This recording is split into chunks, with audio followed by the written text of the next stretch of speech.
Hey everyone, by the time you're watching this video, or maybe just slightly afterwards, I am hopefully on the way to, or even potentially at, MPO in Bristol this year within the UK.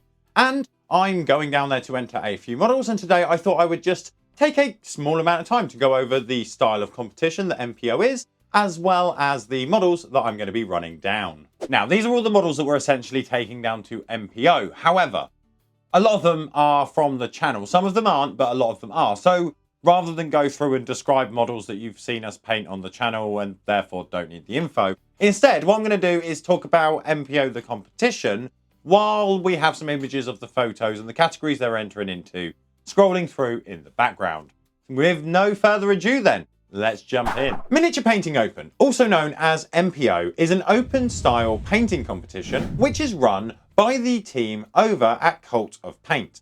You might know them from potentially their podcasts, their painting tutorials, the courses that they provide, as well as the winning positions that they appear in a fair few competitions.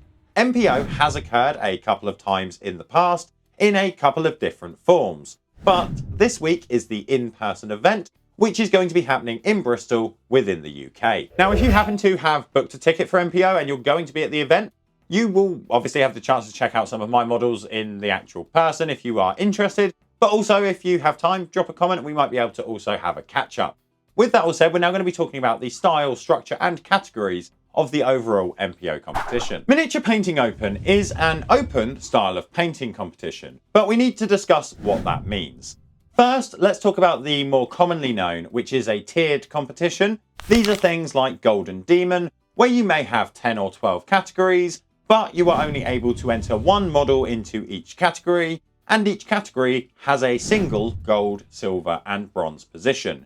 This essentially makes a tiered competition slightly more cutthroat, possibly adding the thrill of challenge and requiring a higher level of quality model to ensure best chances at placement. Now, that's not to say with something like an open style competition, you shouldn't try the best on the models that you are entering in. However, in a tiered event, you are up against your opponents in the same category. What this means is any small failings could potentially get you eliminated. And essentially, if you paint a model to the same standard as the bronze winner, and essentially there's no differentiating point, there still can only be one bronze winner. So there is a chance that you lose out, even if both of the models would have been able to score a bronze if the other one wasn't present. Now, it is worth pointing out that I have never formally won a high accolade in a painting competition. I have never judged a painting competition. And I also probably lack the prerequisite skills and knowledge to judge a painting competition. So therefore, none of this is judgment on judges of judging painting competitions. However, it might be that every single bronze, gold and silver is really clean cut, nicely defined.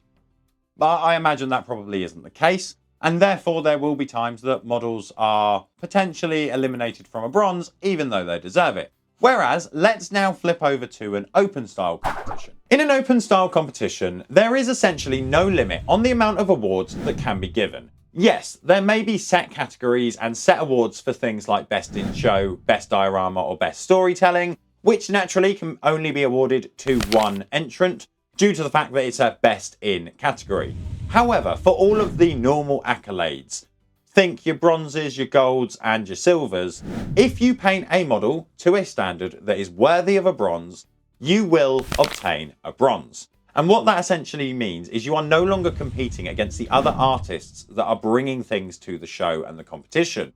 You are fundamentally going against yourself and potentially a predetermined set of pass criteria.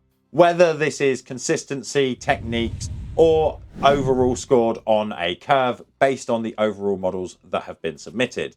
MPO does allow for multiple entries across their various categories. You will have seen some of the categories from the entry photos that we've been scrolling past while talking. MPO have 3 levels of overall review, these being beginner, standard, and master. And I think the only limit is that you cannot enter master in one area and then downgrade yourself to standard in another.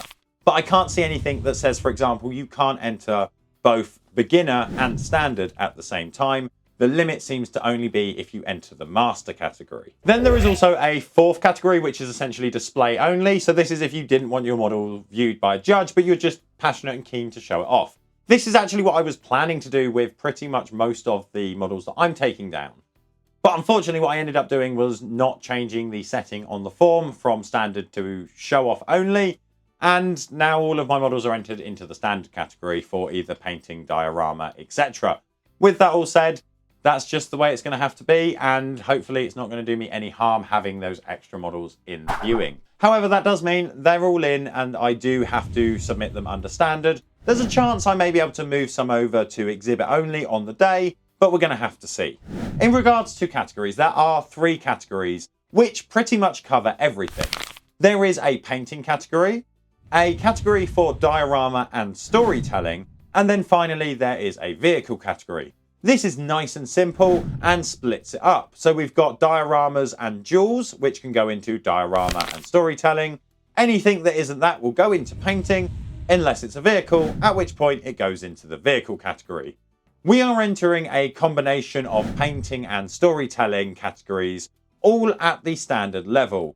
And here is where I'm going to actually touch on some of the entries that you may not have seen before because they were painted up and completed pre-channel.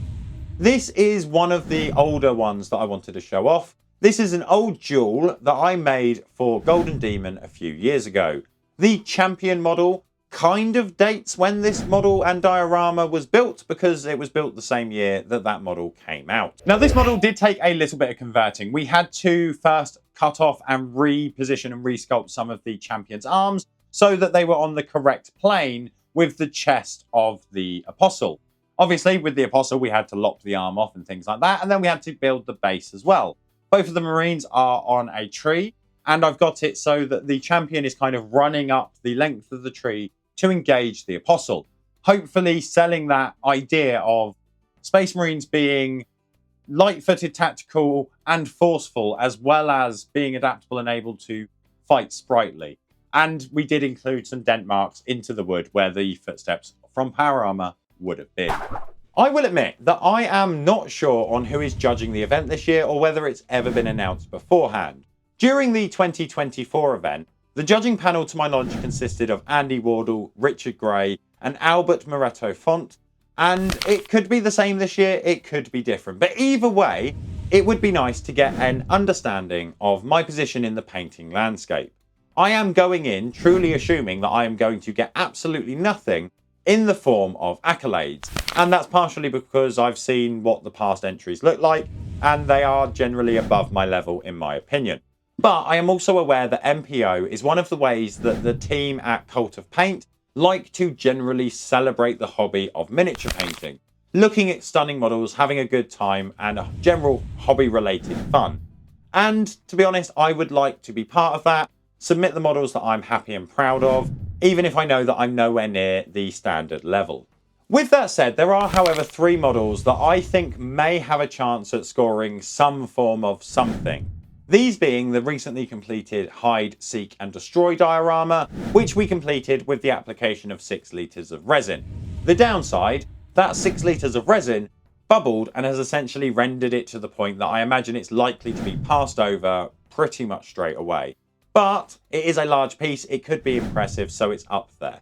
The other one is the Speak No Evil jewel, and this is a diorama jewel that I really quite like, and it was one of the first larger pieces that I tried to do a large section of non-metallic metal. Then we finally have the Head Farmer, and this is a model that I also like. This has been converted from 2 different Nurgle characters, giving the model a slightly different vibe and silhouette. This also has a little bit of resin to make some water effects. From my lore research, essentially these models have pestilence heads that they use as weapons. And I decided to add the little bit of story around this, that naturally these would need to be harvested and farmed and then maintained. And to be honest, that really covers pretty much all of the models we're taking down. A large portion of them have been painted on the channel, so you've seen how they came about and their final outcome, as well as a couple of older pieces that I'm taking as well. And I guess an apology to the Cult of Paint team or whoever you are using to judge the MPO competition. If my models are nowhere near up to standard, I'm taking around 20 of them, and unfortunately they have all been entered under standard. So I hope that doesn't do me any injustice or problems in regards to potentially some of the lower quality models still being there. But it is also somewhat selfishly good for me, because it'd be nice to get a relative gauge and barometer on how I'm doing within the painting game, based on how much time and effort and everything has gone into the various different models. That would be really, really interesting. And obviously, beyond that, I'm going to this event. I am going to try to film kind of vlog style, potentially grab people and talk to them. And if I can, maybe even interview a couple of people. It depends on the vibe. I know there's events and various other things going on there. And there is a chance that I'll just get swept away with the event and actually not film anything. So if that happens, apologies up front. But I am going to be going. I am going to be taking my filming equipment, and I'm hoping to get a decent amount of footage or content while I'm there. Talking about content, if you are looking for a little bit more, potentially want to see how we painted up the models that we're taking to MPO this year, why not check out this video here and start on that journey? Otherwise, remember to subscribe so that we can see you next time.